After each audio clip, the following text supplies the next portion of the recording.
Hello and welcome to The Last Drop. I am Chris. Thank you for joining me today. I started a whiskey diary this time last year, and what a year it has been.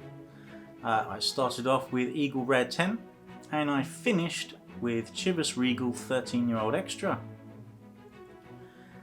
They are both great whiskies and certainly indicative of my whiskey buying mantra, which is below £50. Looking back 5 years, I'm not sure I would have ever tried either of these. But 2 years, yes, it has been 2 years into this channel. I have certainly tried some good, some great, and some meh whiskies. Whiskey this year has been filled with ups and downs. The pandemic has been disruptive, but I believe the industry has endured and will hopefully come out on top again. We started the year with Kilkerran hype around the 8-year-old cask strength, and wow, what a fantastic whiskey it is. We ended the year with Kilkerran hype again, with the 16-year-old finally getting released. Again, a fantastic whiskey. A trend I began to see was possibly nearly every independent bottler bottling either 11, 12 or 13-year-old Ledaig finished in a sherry cask. Whilst good and solid whiskey, it certainly did seem a bit samey from all these independent bottlers. We saw the usual releases from Diageo with the Talisker standing out once again. Glenturret popped up out of nowhere and decided you should pay a lot for their whiskey in fancy bottles.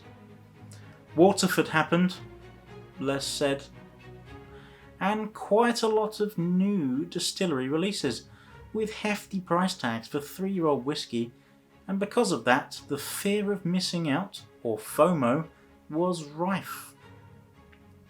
On that I could not talk about 2020 without mentioning Bimber.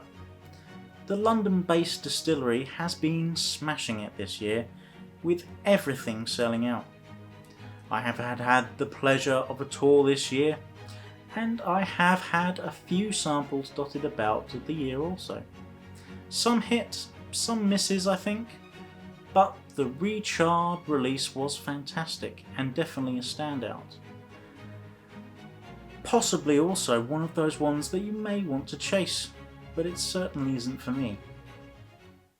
2020 has seen the further rise of the whiskey community. All over the country whiskey clubs have been created, and together we have been able to share the experience in drinking some amazing whiskey. Whiskey Zoom meetings have become weekly things, and the community has embraced these. I have had the pleasure of being in 3 groups this year: the London Whisky Club, the Sussex Whisky Appreciation Group, and the Somerton Whisky Club. Without these fantastic people and their efforts to provide whisky tastings and festivals, no doubt this year would have been certainly more of a drag than it has been. The whisky community is stronger than ever, and I truly believe that more friends have been made through Zoom than there would have been if no pandemic had occurred. So, thank you to the distilleries around the world. Keep up the great work. Continue to innovate and show us why you are good, great, or meh. We appreciate it. Thank you to the independent bottlers. Please continue to find those secret barrels at the back and let us have it for a reasonable price. Thank you to the whiskey content creators, be it YouTube, Twitter, Instagram or Facebook. Amazing, imaginative and informative work. Keep it up. Finally, thank you whiskey community. May you continue to grow and draw people into this wonderful spirit. Thank you for your company. Thank you for being amazing. So, whether you're a barfly, a magnificent bastard, I consider you my friends, my colleagues and my teachers. Here's to you. Stay strong, stay safe, drink responsibly, and enjoy that whiskey any which way you can. Merry Christmas, and I will see you in the new year. Slàinte.